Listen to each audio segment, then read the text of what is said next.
I mean, Eunice Paiva is a woman that nobody knew about her. And her son had to write a book about her to tell the whole story. And it's a book where he discovered in adulthood that she was a real heroine of the family. Not the father, who was tortured and killed, was a congressman, and not Marcelo, who became a very famous writer. And it's such a feminist story, but not by a woman who was in the front of the feminist fight.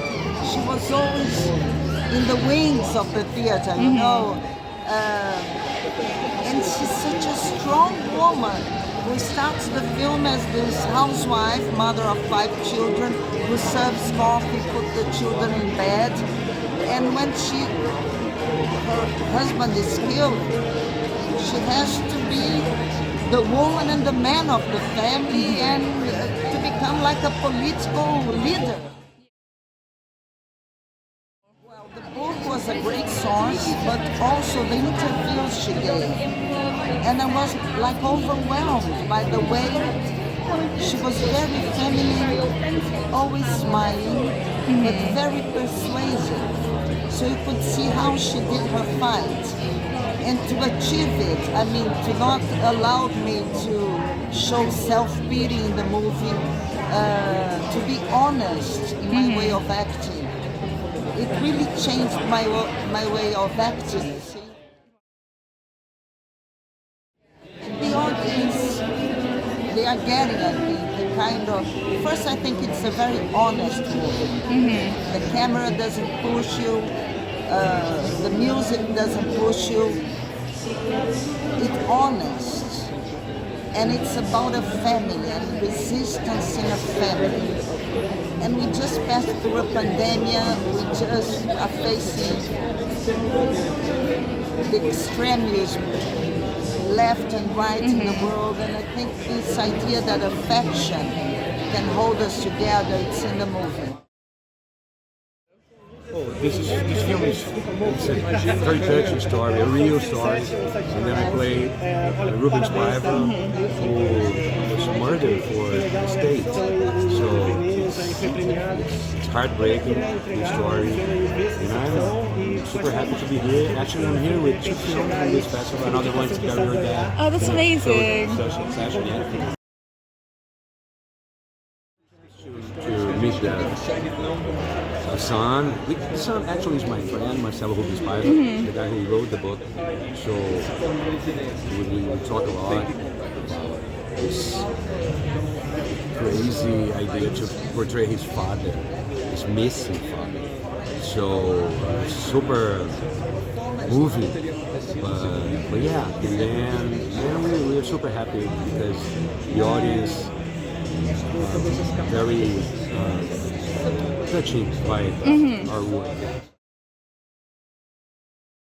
Well, this has been brewing in me for a long time because I get to know the characters in the film when I was 13. You know, at that time I was coming back to Brazil after 5 years abroad, and I didn't recognize the country as I landed. It was now being run by a military dictatorship, and was really at loss at that age in that country until I met the 5 kids from the family at the heart of the film, and I was somehow informed by their way of understanding what we could be, what kind of country we could be.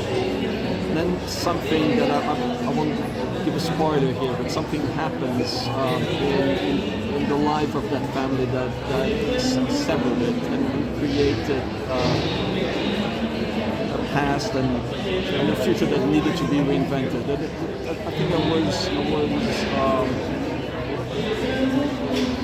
really informed by a wonderful book that one of the kids wrote about the story, Marcelo Rubens Paiva, one of the kids, but also about how extraordinary a history of reinvention this was about. You know, the main character in the film, she could have bended to an authoritarian state, and she did not. And the way that in which she subverts that state, the way in which she erode little by little that state. A completely different film from what you would expect. It's something that touched me so much that I needed to find a way to bring it to the screen. It's a lot because at the end of the day in the film, what you're going to tell is as important as what you decide not to tell. Yeah. You know, the negative space of the story, and yes, it required more maturity than I think I had at the very beginning. Well, I think that they're going to be traveling with that family. You know, they're going to be. The art critic John Berger says that what cinema has that is really most wonderful is that in cinema we're all travelers. So I really would love to invite the audience to travel with that one family in time in Brazil and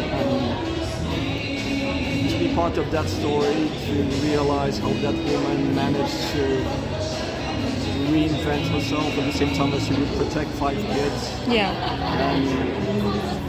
And feel energized at the end of the day.